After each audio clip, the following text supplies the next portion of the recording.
जय श्री कृष्ण दोस्तों, मेरे YouTube चैनल में आप सभी का हार्दिक स्वागत है। दोस्तों, आज मैं आपको कार्तिक मास में सुनी जाने वाली कहानियाँ सुना रही हूँ। तो अगर आप मेरे चैनल पे नए हैं तो प्लीज़ चैनल को सब्सक्राइब करें और वीडियो को लाइक करें। कमेंट में जय श्री कृष्णा लिखना ना भूलें। दोस्तों, आपके लाइक से ही हमें लगता है कि आपको हमारी वीडियो पसंद आ रही है और हमें मोटिवेशन मिलता है, जिससे हम आगे और भी कहानियाँ आपको सुना सकें। तो दोस्तों, आइए हम कहानी सुनाते हैं। आप सभी को पावन पवित्र कार्तिक महीने की बहुत बहुत बधाइयाँ। फ्रेंड्स, शास्त्रों के अनुसार कार्तिक का महीना सभी महीनों में श्रेष्ठ माना जाता है। कार्तिक का पूरा महीना भगवान विष्णु को समर्पित होता है। साथ ही कार्तिक के महीने में सभी देवी देवता पृथ्वी पर वास करते हैं।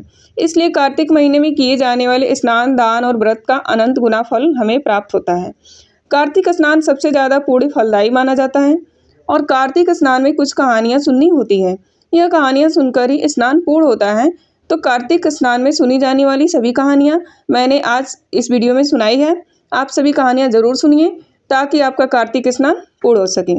तो चलिए अब हम कार्तिक स्नान की कहानियाँ शुरू करते हैं। विष्णु भगवान की जय। सबसे पहले हम गणेश जी की कहानी सुनेंगे।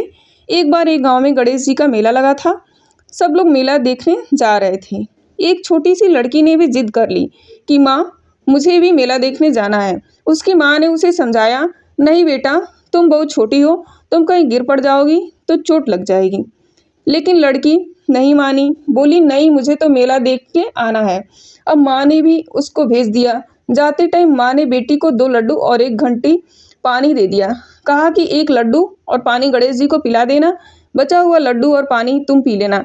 अब लड़की मेले में गई। जाते ही गणेश जी की मूर्ति के सामने बैठ गई और बोली, हे गणेश जी महाराज, 1 लड्डू और पानी आपको, बचा हुआ लड्डू और पानी मुझे। सुबह से शाम हो गई, ऐसे ही कहती रही। मेला बिछड़ने लगा। सब लोग अपने घर आने लगे। लड़की अपने घर नहीं आई। बोली, जब तक गणेश जी लड्डू खा के पानी नहीं पियेंगे तब तक मैं नहीं जाऊंगी। अब गणेश जी ने सोचा कि जब तक मैं लड्डू खा के पानी नहीं पीऊंगा ये घर नहीं जाएगी और इसका दोष मुझे लगेगा। गणेश जी ने छोटे से बालक के रूप में आए और बोले, ले तेरा लड्डू खाया, ले तेरा पानी पिया, मांग जो मांगना है। अब लड़की मन में सोचने लगी, क्या मांगू? घर मांगू, खेत मांगू, कोठा मांगू, महल मांगू, क्या मांगू? लड़की सोच रही थी कि छोटा सा बालक बोला, जो तुमने सोचा है सब मिल जाएगा, अब तुम अपने घर जाओ। लड़की अपने घर आ गई। घर आई तो माँ ने पूछा, बेटा इतनी देर कैसे लगा दी? तब लड़की ने कहा कि माँ, तुमने ही तो कहा कि गणेश जी को लड्डू खिला के और पानी पिलाना, तो गणेश जी को लड्डू खिला के और पानी पिला के आई हूँ। जैसे ही लड़की ने यह कहा, उसने जो जो सोचा था वो सब कुछ हो गया। घर का महल बन गया, अन्न धन के भंडारे भर गए। हे गणेश जी महाराज, जैसे आपने लड़की की और उसकी माँ की मनोकामना पूरी की, जैसे उनका घर अन्न धन से भर दिया, वैसे ही इस कहानी को कहते सुनते हुए भरते सबका घर अन्न धन से भर देना और सबकी मनोकामनाएं पूरी करना। यह थी गणेश जी की कथा। अब हम लक्ष्मी जी की कथा सुनेंगे। लक्ष्मी जी की कथा। एक बार एक गांव में एक ब्राह्मण रहता था। ब्राह्मण रोजाना पीपल में जल चढ़ा के आता था। जब वो पीपल को सींचता तभी पीपल से आवाज आती, पिताजी मैं आपके साथ चलूंगी। ब्राह्मण यह सुनकर सूखने लगा। ब्राह्मणी ने ब्राह्मण से पूछा कि आप दिन प्रतिदिन दुबले पतले क्यों होते जा रहे हैं? तब ब्राह्मण ने कहा कि जब मैं पीपल सींचने जाता हूँ तो एक लड़की की आवाज आती है। वो कहती है, पिताजी मैं आपके साथ चलूंगी। ब्राह्मणी ने कहा, कोई बात नहीं, आज उसको अपने साथ ले आना। जहाँ 6 बेटियां हैं वहाँ 7वीं भी हो जाएगी। अब ब्राह्मण ने सोचा कि ठीक है, आज जब मैं जाऊंगा तो उसको अपने साथ लेके आऊंगा। वह ब्राह्मण जैसे ही गया, पीपल से आवाज आई, पिताजी मैं आपके साथ चलूंगी। ब्राह्मण ने कहा, हाँ बेटा चलो। पीपल से एक लड़की निकली पीपल के पीछे से और वो ब्राह्मण के साथ आ गई। उस दिन ब्राह्मण को बहुत अच्छी भिक्षा मिली। जब ब्राह्मणी खाना बनाने लगी, आटा छानने लगी, तो वो लड़की बोली कि मैं आटा छानूंगी। ब्राह्मणी ने कहा, ना बेटा, तुम धोली हो जाओगी। बोली, नहीं माँ, मैं ही आटा छानूंगी। छानने बैठी तो पूरी परात भर दी। माँ खाना बनाने लगी तो लड़की ने कहा, नहीं माँ, मैं खाना बनाऊंगी। माँ ने कहा, बेटा हाथ जल जाएंगे। बोली, नहीं माँ, मैं ही खाना बनाऊंगी। अब खाना बनाने लगी। 36 प्रकार के व्यंजन बनाए। सबने पेट भर के खाया और दिन तो भूखे पेट ही सो जाते थे। खाना खा के सारा काम निपटा लिया। तभी ब्राह्मणी का भाई आ गया। भाई ने आके कहा कि बहन मैं तो खाना खाऊंगा। अब ब्राह्मणी सोचने लगी कि खाना तो बचा ही नहीं है।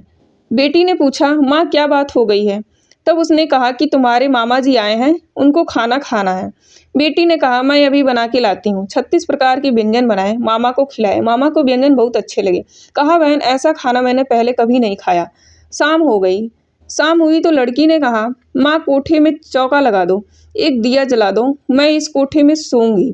जब ब्राह्मणी ने मना किया तो उसने कहा कि नहीं माँ, मैं इसी में सोऊंगी।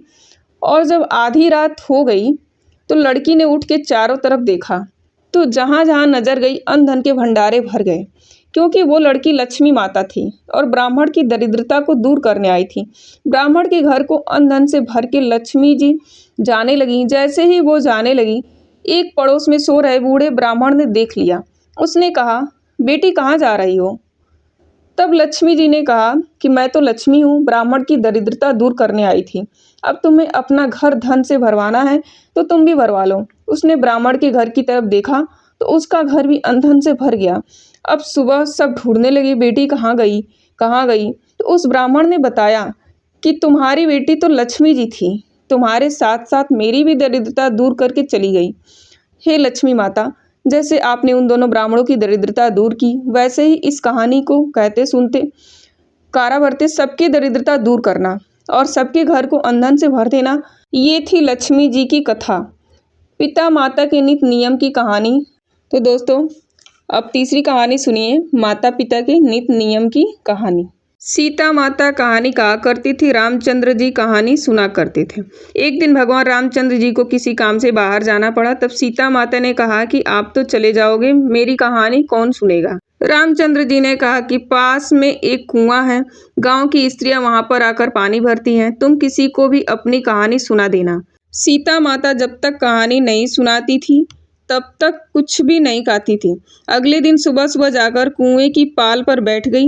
एक बहू रेशम जड़ी की साड़ी पहन के सोने का घड़ा लेकर पानी भरने आई। सीता माता ने कहा, बहन मेरी कहानी सुन लो। तब बहू बोली, नहीं बहन, मुझे बहुत जल्दी है, मेरी सास लड़ेगी। ये कह के पानी लेके चली गई। सीता माता की कहानी नहीं सुनी। अब उसकी जो रेशम की साड़ी थी वो फट गई और सोने का मटका मिट्टी का हो गया। यह देखकर सास ने कहा कि पता नहीं किसका दोष लगवा के आई है। तब बहू ने बताया कि कुएं की पाल पर एक औरत बैठी हुई थी और कह रही थी कि मेरी कहानी सुनो। सास समझ गई कि वो सीता माता थी। सास ने कहा कि ले ये साड़ी मुझे दे। वही फटी हुई साड़ी पहनकर और वो मिट्टी का घड़ा लेके सास चली गई पानी भरने के लिए। सीता माता ने कहा कि बहन मेरी कहानी सुन लो। सास ने कहा, बहन एक बार नहीं 10 बार सुनूंगी, सुनाओ। तब सीता माता ने कहानी सुनाई। राम आए, लक्ष्मण आए, देश के पुजारी आए, नित नियम का नियम लाए। आओ राम, बैठो राम, माखन मिश्री खाओ राम, दूध बतासा पियो राम, सूत के पलड़े पठोसो राम, ओढ़ो राम, ओढ़ो राम, सवारो राम, सबके काम खाली घर भंडार भरेंगे, सबका बेड़ा पार करेंगे, जय श्री राम, जय श्री राम। यह कहानी कही। बुढ़िया ने कहा, बहन कहानी तो बहुत अच्छी है, यह कहानी तो मैं रोज सुनूंगी। यह कह के बुढ़िया चल दी। अब बुढ़िया की जो फटी हुई साड़ी थी वो दोबारा रेशम की हो गई और मिट्टी का घड़ा सोने का हो गया। बुढ़िया जब घर पर आई तो बहू के पूछने पर बुढ़िया ने बताया कि जो औरत बैठी हुई थी वो सीता माता थी और सीता माता तो खाली भंडार भर देती हैं। मुझे तो बहुत ही अच्छी कहानी सुनाई। तब बहू ने कहा, माँ जी मुझे भी कहानी सुना दो।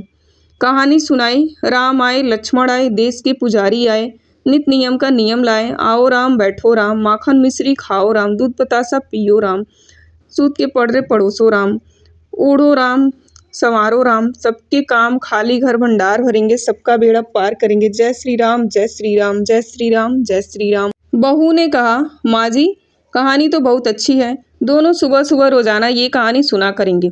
अब बुढ़िया और उसकी बहू दोनों सुबह सुबह जल्दी उठकर स्नान करके कहानी सुनने लग जाती। रोजाना कहानी सुनती, उनके घर धन के भंडार भरने लगे। एक दिन पड़ोसन सुबह सुबह आग मांगने आई। उसने कहा कि बहन आग दे दो। तो बुढ़िया ने कहा कि हमने तो आग अभी नहीं जलाई है। पड़ोसन ने कहा, तुम ऐसा क्या कर रही हो जो सुबह इतनी जल्दी उठ के भी तुमने आग नहीं जलाई? तो बुढ़िया ने कहा कि हम तो सीता माता के नित नियम की कहानी सुनते हैं। तब पड़ोसन बोली कि ऐसी कौन सी कहानी है, मुझे भी सुना दो। बुढ़िया ने कहानी सुनाई। राम आए, लक्ष्मण आए, देश के पुजारी आए, नित नियम का नियम लाए। आओ राम बैठो राम, माखन मिश्री खाओ राम, दूध बतासा पियो राम, सूत के पलरे पठोसो राम, ओढ़ो राम संवारो राम, सबके काम खाली घर भंडार भरेंगे, सबका बेड़ा पार करेंगे। जय श्री राम, जय श्री राम, जय श्री राम, जय श्री राम। कहानी सुन के पड़ोसन बोली, बहन कहानी तो बहुत अच्छी है, मैं भी रोज ये कहानी कहूंगी। पड़ोसन भी रोज नित नियम की कहानी सुनने लगी। उसके घर भी धन के भंडार भर गए।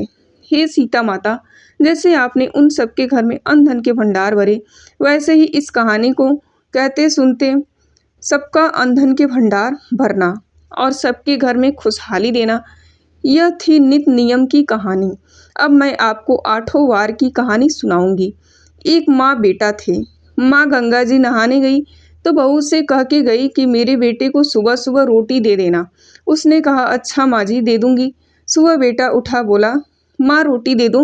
बहू ने कहा, ना माँ है ना रोटी है, पहले कुछ कमा के लाओ, उसके बाद रोटी दूंगी।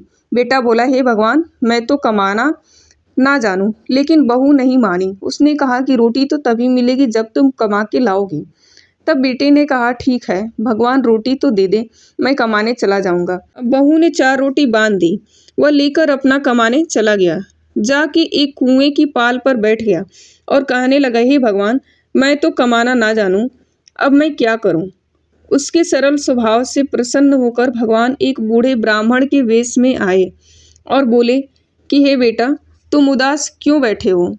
तब वो बोला कि मेरी पत्नी कहती है कुछ कमा के लाओ, मुझे कुछ कमाना नहीं आता। मैं बूढ़ा ब्राह्मण बोला, बेटा कमाना तो मुझे भी नहीं आता, पर मैं 8 वारों का नाम जानता हूँ जिससे अटूट भंडारे भर जाते हैं। चावल के दाने ले आओ, पानी की घंटी ले आओ, ढके हुए बर्तन उघाड़ दो और ओंदों को सीधा कर दो। ब्राह्मण ने कही, उसने सुनी। इतवार, सोमवार, मंगलवार, बुधवार, बृहस्पतिवार, शुक्रवार, शनिवार 8 वारों का आसरा भरियो। पीहर सासरा अटूट भंडार भरते चले गए। घर पहुंचा तो बीवी ने कहा, क्या लाए। उसने कहा, 8 वारों का नाम लेके आया हूँ। बीवी ने सोचा, चलो कोई बात नहीं, कुछ तो लेके आया। चावल के दाने और पानी की घंटी ले आई। ओंधे बर्तनों को सीधा कर दिया, ढकों को उघाड़ दिया। उसने कही और उसकी बीवी ने सुनी। इतवार, सोमवार, मंगलवार, बुधवार, बृहस्पतिवार, शुक्रवार, शनिवार 8 वारों का आसरा भरियो। पीहर सासरा अटूट भंडार भरते चले गए। बहू से बोला कि मैं बेटी के घर जा रहा हूँ। वह बेटी के घर गया फटे पुराने कपड़े में। बच्चे बोले, मामा आए, नाना आए, नाना आए। बेटी बोली कि कैसे वेश में आए। बच्चों ने कहा कि मैले कुचैले फटे पुराने वेश में आए हैं। बेटी बोली, आए क्या हैं, 2 दिन रोटी तोड़ेंगे और क्या है। सच है, यह गरीबी कुछ भी कहलवा सकती है। तब उसने कहा, वारों का नाम लेकर आया हूँ, तुम मेरी 8 वारों की कहानी सुन लो बेटी। बेटी ने कहा, पिताजी आज तो मैंने मुंह जूठा कर लिया है। उसके पिताजी भूखे ही सो गए। अगले दिन बेटी को तरस आ गया। बेटी ने कहा, पिताजी आप चलो, मुझे अपने 8 वारों की कथा सुना दो। पिताजी ने कहा, चावल के दाने ले आओ, पानी की घंटी ले आओ, ढके बर्तनों को उघाड़ दो और ओंधों को सीधा कर दो। पिताजी ने कही, बेटी ने सुनी। इतवार, सोमवार, मंगलवार, बुधवार, बृहस्पतिवार, शुक्रवार, शनिवार 8 वारों का आसरा भरियो। पीहर सासरा अटूट बंधन भरते चले गए। बेटी भर भर के बोइया बांटने लगी। पड़ोस ने कहा, तुम तो कह रही थी कि तुम्हारा बापू कुछ नहीं लेकर आया, फिर भर भर के बोइये कहाँ से बांट रही हो। फिर बेटी ने उत्तर दिया, मेरे बापू तो खाली हाथ आए थे। यह तो 8 वारों की कहानी का फल है। पड़ोसन बोली, अरे तुम्हारे बापू से कहना कि मुझे भी कहानी सुना दे। उसने पिताजी से कहा। पिताजी बोले, बेटा आज तो मैंने मुंह जूठा कर लिया है, कल सुना दूंगा। अगले दिन उसके पिताजी ने पड़ोसन को भी कहानी सुनाई। तो कहानी सुनाते ही पड़ोसन के घर पे भी अटूट भंडारे भर गए। जैसे उस ब्राह्मण के 8 वारों की कहानी से सबके घर में अटूट भंडारे भर गए, वैसे ही इस कहानी को कहते सुनते पुकार भरते सबके घर में अन्न धन के भंडारे भरे और सब पर अपनी कृपा दृष्टि बनाए रखना। तो दोस्तों, हमने कार्तिक मास में सुनी जाने वाली 4 कहानियाँ सुनाई। तो वीडियो में लास्ट तक बने रहने के लिए धन्यवाद और प्लीज़ दोस्तों आप लोग मेरा सपोर्ट करें। Thanks for watching.